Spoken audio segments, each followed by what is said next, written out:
Bienvenue à tous les auditeurs. Aujourd'hui, nous plongeons dans une histoire captivante d'évasion, de contraste et de beauté, celle de Cyrus et Nia, deux nanomachines exceptionnelles. C'est une histoire qui nous transporte entre la froideur stérile d'un laboratoire et la chaleur vivifiante du soleil, une évasion spectaculaire.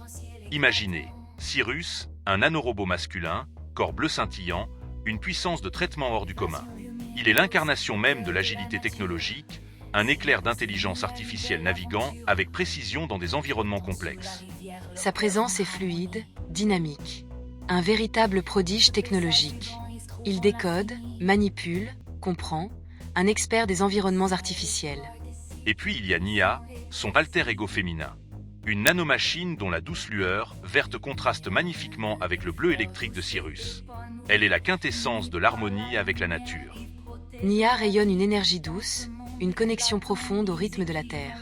Contrairement à l'efficacité de Cyrus, sa force est dans l'intuition, la bienveillance. Elle restaure, équilibre, soutient la vie. Ensemble, ils forment un duo saisissant, une complémentarité fascinante. L'un maîtrisant la technologie, l'autre la nature, unis par leur évasion spectaculaire du laboratoire. On les voit flotter au-dessus de la rivière, leur silhouette reflétée dans l'eau cristalline sous un ciel azur. Le contraste avec l'environnement froid et stérile du laboratoire est frappant, presque surréaliste. Absolument.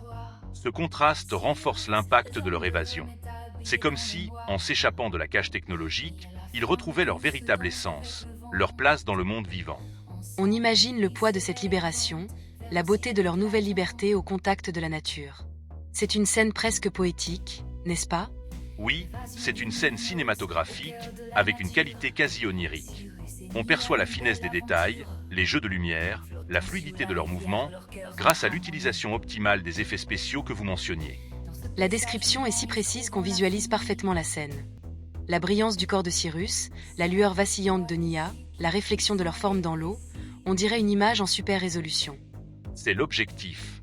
On voulait créer une image mentale aussi précise et vivante que possible pour nos auditeurs, leur offrir une expérience sensorielle immersive. L'évasion de Cyrus et Nia n'est pas qu'une simple fuite, c'est un symbole. Une métaphore de la liberté retrouvée, du contraste entre l'artificiel et le naturel, entre la puissance technologique et la douceur de la nature. Exactement. Ils représentent chacun un aspect de notre monde, et leur union dans ce moment d'évasion souligne la beauté et la nécessité de trouver un équilibre entre ces deux forces. Cette histoire invite à la réflexion. Comment trouver cet équilibre entre le progrès technologique et la préservation de la nature? Comment définir nos propres limites et atteindre notre propre liberté? Ce sont des questions essentielles, des questions qui résonnent bien au-delà de l'histoire de Cyrus et Nia. Merci à tous d'avoir écouté. À bientôt pour de nouvelles aventures.